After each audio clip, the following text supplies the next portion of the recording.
आपली मराठी एवढी आधुनिक आहे आणि ती 750 वर्षापासून आहे. म्हणजे ज्यावेळी ज्ञानेश्वरांनी ज्ञानेश्वरी लिहिली ती खऱ्या अर्थानं त्याच्यामध्ये सायन्स होतं, त्याच्यामध्ये आपली संस्कृती होती. मग त्याच्यातले प्रमुख साहित्यिक ज्यांचं मी नाव घेतलं, माऊली, ज्ञानेश्वर माऊली, एकनाथांचे अभंग, रामदास स्वामींचं साहित्य, सोपान काकांचं साहित्य, हे सगळं साहित्य ते आतापर्यंत विश्वास पाटलांपर्यंत हे जरी प्रत्येकानं वाचलं तर मराठी भाषा किती सर्वांग सुंदर आहे आणि मराठी भाषेमधले पैलू काय आहेत हे सगळ्यांना कळतील. तर आम्ही असा देशातला पहिला प्रयत्न करतोय की आपण जे बोलतोय हे 11 भाषांमध्ये ट्रान्सलेट झालं पाहिजे, रिअल टाईम. ह्याच्या पुढे जाऊन सांगतो, कदाचित आश्चर्य तुम्हाला वाटेल की ते सुद्धा ट्रान्सलेट होत असताना AI च्या माध्यमातून माझ्याच आवाजातनं झालं पाहिजे. यशवंतराव चव्हाण साहेबांनी हा एक प्रयत्न केला होता 1969 सालामध्ये आणि त्यांनी अनुवाद समिती स्थापन केली होती. आणि या विश्वसंमेलनाच्या निमित्तानं नाशिकला आम्ही ही समिती पुन्हा स्थापन करतोय, स्वर्गीय यशवंतराव चव्हाण अनुवाद समिती. आम्ही 3 कोटी रुपये साहित्य संमेलनाला देतोय. माझा त्याच्यामधला हेतू हाच आहे की साहित्य संमेलनं आपण फार मोठ्या दिमागदार पद्धतीने करतो, पण त्या साहित्य संमेलनांमधनं पुढच्या वर्षभरामध्ये काय झालं याचा आउटपुट देखील आपल्याला मिळाला पाहिजे.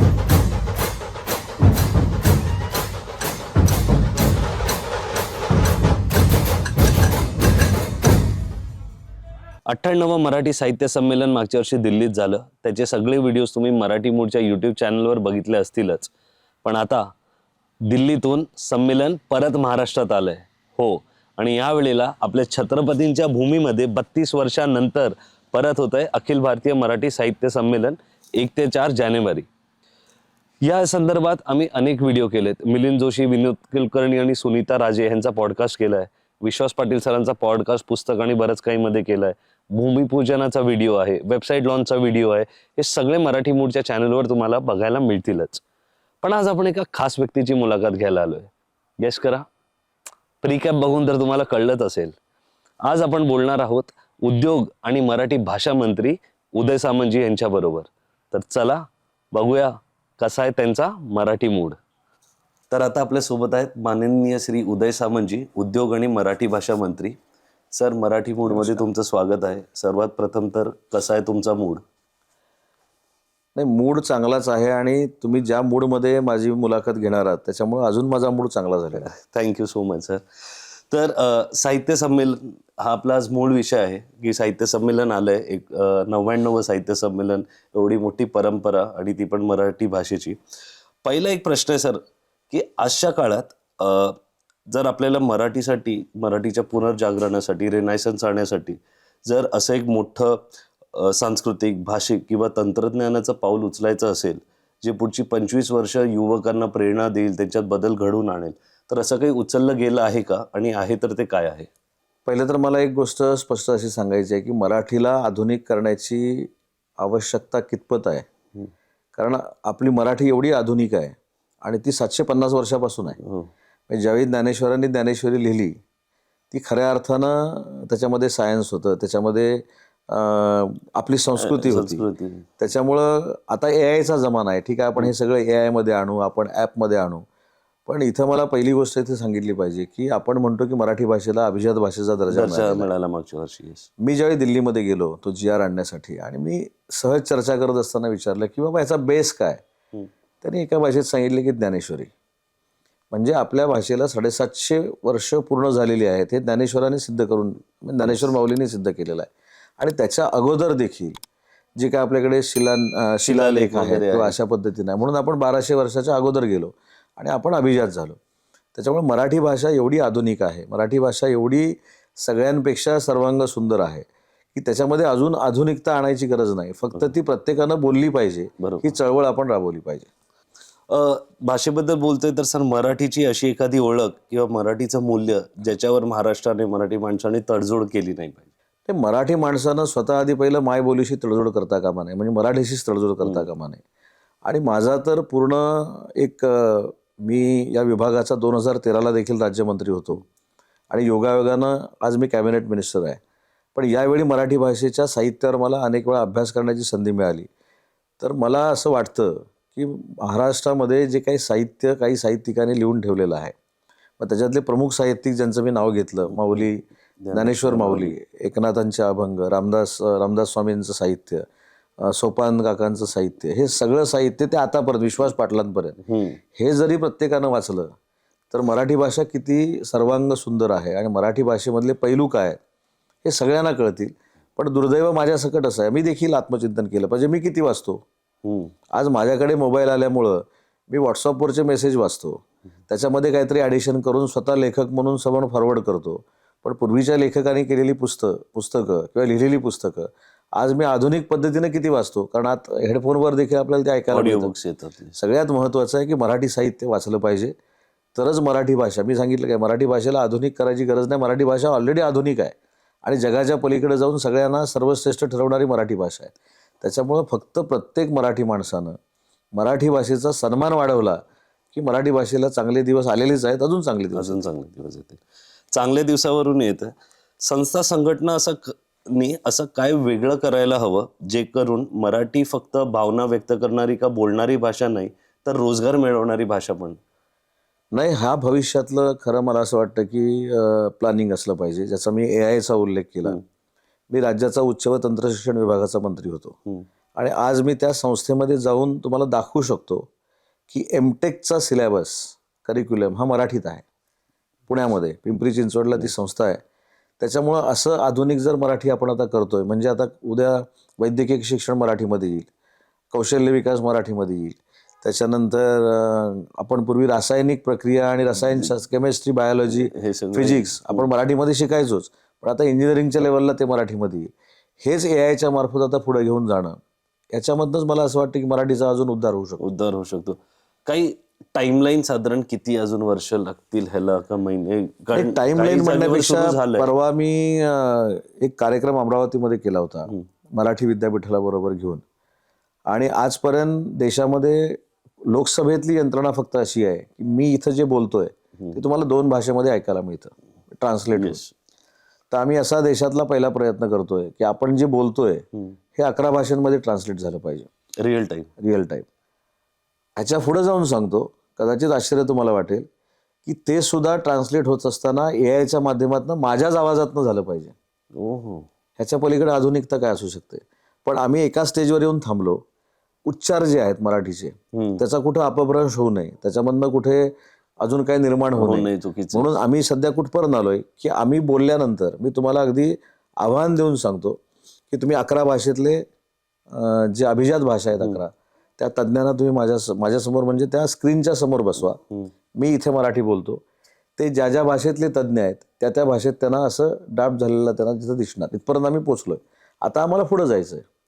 आता बसल्यानंतर मी मराठी बोलल्यानंतर त्यांना कन्नडमध्ये ऐकायला येईल, पण माझ्याच व्हॉइसमध्ये येईल. खूप युनिक आणि 100% आणि आम्ही तिथपर्यंत पोहोचणार आहोत, 100% पोहोचणार आहोत. नाही, खूपच चांगलं. हे ऐकून पण बरं वाटलं. आणि भाषा AI खूप फ्युचरिस्टिक वाटते आपली मराठी भाषा ऐकल्यावर. आता तुम्ही जसं बोललात व्हॉट्सअपवर आपण वाचतो, तर गेल्या काही वर्षात सोशल मीडियावर खास करून खूप आता मराठीत लिहिलं जातं, मराठीत फॉरवर्ड्स होतात, मराठी भाषा. तर साहित्य, कविता, यूथ खूप डिजिटल आहे, तर आपल्याकडे खूप मोठमोठे पुरस्कार आहेत. पण मग लोकल लेवलवर असं काही पुरस्कार, काही इन्सेंटिव्हायझेशन आहे का की लोकल लेवलवर यूथ आणि या सगळ्यांना त्याचा फायदा होईल? आपण सुमारे 65 वाङ्मय पुरस्कार देतो. त्या वाङ्मय पुरस्कारांमध्ये सर्वसामान्य कुटुंबातला एखादा लेखक तयार झाला असेल त्याला देखील आपण चांगलं पुस्तक असेल तर पुरस्कार देतो. हे साधं उदाहरण द्यायचं झालं तर एक नाशिक परिसरातल्या 74 वर्षाच्या एक महिला आहेत, त्यांनी पुस्तकांचा ढाबा असंच हॉटेल टाकलेलं आहे. तिथं गेल्यानंतर आपण करायचं काय, आपण जर दोघं तिथं जेवायला गेलो तर तुम्ही गप्पा नंतर मारा, पण पहिलं पुस्तक वाचा किंवा पुस्तक विकत घ्या. ते पुस्तक विकत घेऊन वाचा आणि ते पुस्तक वाचता वाचता मला ऑर्डर द्या. असं हे त्या तिथं सुरू झालं, म्हणून त्यांना मी वाङ्मय पुरस्कार दिला. आता मराठीचा प्रचार आणि प्रसार ह्याच्या पलीकडे काय असू शकतो? काहीच नाही. त्याच्यामुळं आपण साहित्य संमेलनं घेतो, आम्ही विश्व मराठी संमेलन घेतो. याचा उद्देशच हा आहे की मराठी भाषा ही प्रगतच आहे. मराठी भाषेला कोणाच्याही कुबड्यांची गरज नाही. मराठी भाषा एवढी प्रगत आहे आणि मराठी भाषेचं प्रभुत्व हे बाकीच्या सगळ्या भाषांवर आहे. त्याच्यामुळं कुणाच्या आधाराचीच मराठी भाषेला गरज नाही. फक्त जी मराठी भाषा आहे ती मी किती बोलतो. म्हणून कालचं एक उदाहरण तुम्हाला सांगतो की माझ्या विभागानं एक पुणे बुक फेस्टिवलमध्ये कार्यक्रम केला आहे की माझ्या स्टॉलचा फुटफॉल 25,000 आहे. ते येणाऱ्या प्रत्येक विद्यार्थ्याला विचारायचं की तू मराठीत बोलणार का. तर त्यांना मराठीत बोलणार म्हणून जर सांगितलं तर त्याने 1 मिनटं कुठच्या दुसऱ्याही भाषेचा शब्द न वापरता 1 मिनटं फक्त मराठी बोलायचं. तर आम्ही त्याला बक्षीस काय दिलेलं आहे, तर त्याला अभिमान मराठी, अभिजात मराठी ही एक टोपी आम्ही तयार केली. असेल 100-200 रुपयाची, पण आम्ही त्यांना ती देतो. किती मुलं सामील झाली कालपर्यंत? 13,000 मुलं सामील झाली. ठीक आहे, काही लोक अर्ध्या मिनिटाने इंग्रजी शब्द वापरला असेल, काही लोकांनी हिंदी शब्द वापरला असेल, पण माझी पण परीक्षा घेतली मुलांनी. मी 2.5 मिनिटं मराठी बोललो. 2.5 टोप्या मी घेतल्या पाहिजेत. तर माझं म्हणणं असं आहे की असे प्रयोग जर आपण मराठीच्या बाबतीत करत राहिलो तर मराठी अजून चांगल्या पद्धतीनं होईल. आणि मराठीच्या बाबतीमध्ये अजून एक माझं थोडंफार म्हणणं पूर्वीपासून असं होतं की मराठी साहित्य जे आहे हे मराठी साहित्य आपण वाचतो. हे उदाहरणं अनेक लेखकांची नावं जर आपण घेतली, पण ते साहित्य कन्नडच्या माणसाला वाचायचं आहे, तो मराठीतनं वाचू शकत नाही. तर यशवंतराव चव्हाण साहेबांनी हा एक प्रयत्न केला होता 1969 सालामध्ये, आणि त्यांनी अनुवाद समिती स्थापन केली होती. ती कशामुळे थांबली मला माहीत नाही, पण या विश्वसंमेलनाच्या निमित्तानं नाशिकला आम्ही ही समिती पुन्हा स्थापन करतोय. स्वर्गीय यशवंतराव चव्हाण अनुवाद समिती, म्हणजे जे आपले कानाकोपऱ्यातले ग्रामीण साहित्यिक आहेत, ग्रामीण लेखक आहेत, ग्रामीण कवी आहेत, त्यांचं साहित्य एवढं मोठं आहे की जे बाहेर कुठे जाऊ शकलं नाही, तर त्यांना आम्ही अनुदान देऊन ते आम्ही हिंदीमध्ये ट्रान्सलेट करू, ते आम्ही कन्नडमध्ये ट्रान्सलेट करू, ते आम्ही गुजरातीमध्ये ट्रान्सलेट करू, आणि आमचं मराठी साहित्य हे ट्रान्सलेट होणारं सगळ्यात जास्त साहित्य हे आम्ही देशाला दाखवून देऊ. खूपच भारी इनिशिएटिव्ह आहे असं म्हटलं पाहिजे. आणि हे होतंय, आतापर्यंत आपण फक्त ऐकायचो असं काही होईल, आणि हे इन ॲक्शन आहे. आणि ह्याच्यावरूनच येत होतं की हे सगळं साहित्य बनतंय, आणि आता पुस्तकं ऑनलाईन विक्रेती पण हळूहळू सुरू होती. तर तो पुस्तकाचा तेवढा स्प्रेड होण्यासाठी, तेवढं पेनिट्रेशन होण्यासाठी सरकारकडून काही अशा गोष्टी होत आहेत की पॉइंट ऑफ सेल वगैरे, एक्सपोजर? हे शासनाची प्रचंड पुस्तकं आहेत. म्हणजे भारतरत्न डॉक्टर बाबासाहेब आंबेडकरांवर आहेत, त्याच्यानंतर शाहू महाराजांवर आहेत, महात्मा फुलेंवर आहेत, सावित्रीबाई फुलेंवर आहेत, अनेक प्रशासनाच्या बाबींवर आहेत, कायद्यांवर आहेत. कालचं जर आपण बघितलं तर काल जवळजवळ 12,000 पुस्तकांची विक्री पुणे बुक फेस्टिवलला झाली. परवा 6 डिसेंबरला 3 लाख रुपयाची आमची विक्री शासकीय पुस्तकांची झाली. म्हणजे पहिलं काय केलं आम्ही, म्हणजे माझ्याकडे दोन्ही विभाग हे मला सांभाळता आले म्हणून सांगतो की उच्च व तंत्र शिक्षण विभागाचा मंत्री असताना हे पुस्तकं तयार करण्याची यंत्रणा माझ्याकडे होती. त्याचं मुखपृष्ठ कसं असलं पाहिजे, त्यातला आतला मॅटर काय असला पाहिजे, आणि योगायोगानं पुस्तक छापायचं खातं आता माझ्याकडे आहे. म्हणजे त्याने पुस्तक तयार करायचं, छापायचं मी शासकीय मुद्रणालयामध्ये, ते माझ्याकडे विभाग आहे. म्हणून पहिलं आम्ही प्रेझेंटेशन केलं, म्हणजे पारंपरिक प्रेझेंटेशन काढून जे यंग जनरेशनला, जे युथला, वारंवार मी पुण्याचा उल्लेख का करतो, काल युथ एवढं होतं त्या ग्रंथोत्सवामध्ये, म्हणजे मराठी भाषेकडे तरुण वळलाय हे कालच्या त्या खरं एक्झिबिशननं सिद्ध झालं. येस सर, आम्ही पण व्हिजिट केलं, आम्ही त्याच्यावर व्हिडिओ केलाय की जो रिस्पॉन्स पहिल्या 2 दिवसात होता की संध्याकाळी चालायला पण जागा नव्हती एवढी, आणि साधारण 800 स्टॉल्स असून, म्हणजे एवढा भव्य दिव्य हँगर असून तिकडे प्रचंड गर्दी होती. तर एक्सपिरियन्स केलं, तो व्हिडिओ मराठी मूडवर तुम्ही नक्की बघूच शकता. सर, आम्ही पॉडकास्ट केला होता साहित्य संमेलनासाठी, तर जे अध्यक्ष आणि कोषाध्यक्ष आहेत त्यांनी त्यांचे विजन वगैरे सांगितलं, आणि ते खूप एक्साइटिंग होते ऐकताना. पण परवा भूमिपूजनाला पण आम्ही जाऊन आलो, तर काहीतरी वेगळं होतंय, खूप काही विक्रम ह्या वेळेला ते लोक मोडणार आहेत. तर अशा वेळेला सरकारकडून काही निधी का काही असा वेगळा त्यांच्यासाठी आपण साहित्य संमेलनाला आम्ही 50 लाख रुपये पूर्वी द्यायचो. तत्कालीन मुख्यमंत्री एकनाथ शिंदे साहेब असताना त्यांनी तो निधी 2 कोटी रुपये केला. आणि आता साताऱ्याचं संमेलन आणि मागच्या वर्षी झालेलं दिल्लीचं संमेलन हे दिल्लीच्या तख्तावर संमेलन होतंय म्हणून आम्ही 1 कोटी रुपये त्यांना वाढवून दिले. आणि यावेळी छत्रपतींच्या राजधानीमध्ये हे होतंय, शिवाजी महाराजांच्या राजधानीमध्ये होतंय म्हणून आम्ही 1 कोटी रुपये वाढवून दिले. तर आम्ही 3 कोटी रुपये साहित्य संमेलनाला देतोय. माझा त्याच्यामधला हेतू हाच आहे की साहित्य संमेलनं आपण फार मोठ्या दिमागदार पद्धतीने करतो, पण त्या साहित्य संमेलनांमधनं पुढच्या वर्षभरामध्ये काय झालं याचा आउटपुट देखील आपल्याला मिळाला पाहिजे. म्हणून मध्ये मी पुण्याला देखील मिलिंद कुलकर्णींची जी संस्था आहे तिथे गेलो होतो. त्यांनी मला सांगितलं ही इमारत आमची अशी आहे. मी ऑन दी स्पॉट त्यांना 1 कोटी रुपये दिले. मी दिले म्हणजे माझ्या डिपार्टमेंटने दिले. त्याच्यामुळे हे जर आपण टिकवलं नाही तर मराठीवर नुसतं बोलून उपयोगाचं काय. मराठीवर राजकारण भरपूर होतं. निवडणुका आल्यानंतर. पण नक्की मराठीसाठी कोण काय करतंय हे देखील आता मराठी माणसं ओळखून आहेत. त्याच्यामुळंच मराठीचे अनेक कार्यक्रम पॉप्युलर होतात. मराठी गाण्यांच्या कार्यक्रमाला लोक यायला लागलेली आहेत. मराठी कवितांच्या कार्यक्रमाला लोक येतात. म्हणून आजही रामदास फुटाणे साहेबांना बोलवतात, आजही अशोक म्हात्रेंना बोलवतात, अरुण म्हात्रेंना बोलवतात. त्याच्यामुळं ही कला आणि हे साहित्य काही गेलेलं नाही ना. गेलेलं नाही. ते टिकून आहे आणि त्याच्याकडे आता यंग जनरेशन परत डायव्हर्ट होतं. येस, ह्याच्यावर ऍड करायला की मराठी नाटकं जेवढी आता हाऊसफुल आणि जेवढी मराठी नाटकं सध्या स्टेजवर आहे, खूप काळानंतर आता ते बघायला मिळतंय. एक शेवटचा सर, मराठी साहित्याचं 3-4 शब्दात जर तुम्ही वर्णन केलं तर एक शॉर्टमध्ये, की द डेप्थ ऑफ मराठी साहित्य, एक इन 3 वर्ड्स. मला माहिती आहे कठीण आहे, पण इफ यू हॅव टू 3 शब्दात आता मराठीची ताकद काय सांगायची. मराठी हाच आमचा अभिमान. आणि मराठीचं जे साहित्य आहे 3 शब्दात सांगण्यापेक्षा मराठीचं साहित्य हे किती वर्षापासून सुरू झालंय.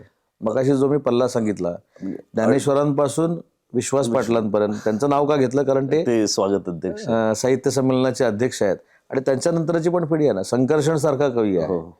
त्याच्यामुळे मराठीच्या साहित्याला आपण कुठच्या कंसामध्ये किंवा परिघामध्ये बंदिस्त करू शकत नाही. साहित्य संमेलन आहे 1 ते 4 जानेवारी सर. तर आमच्या चॅनलतर्फे जेवढे साहित्यिक आणि साताऱ्यामध्ये परत दिल्लीवरून महाराष्ट्रामध्ये आले, 32 वर्षानंतर साताऱ्यामध्ये होते, उत्सुकता खूप आहे, एक्साइटमेंट खूप आहे, खूप साहित्यिक येणार आहेत. तर त्यांच्यासाठी जर तुम्हाला काही मराठीवर प्रेम करणाऱ्या सगळ्याच महाराष्ट्रातल्या मराठी प्रेमींना मला एक विनंती करायची आहे की साताऱ्याला जे 99वं साहित्य संमेलन होतंय, ज्याचे स्वागताध्यक्ष स्वतः शिवेंद्रराजे आहेत, या संमेलनामध्ये सगळ्यांनी सामील व्हावं. मी बघायला यावं असं म्हणणार नाही.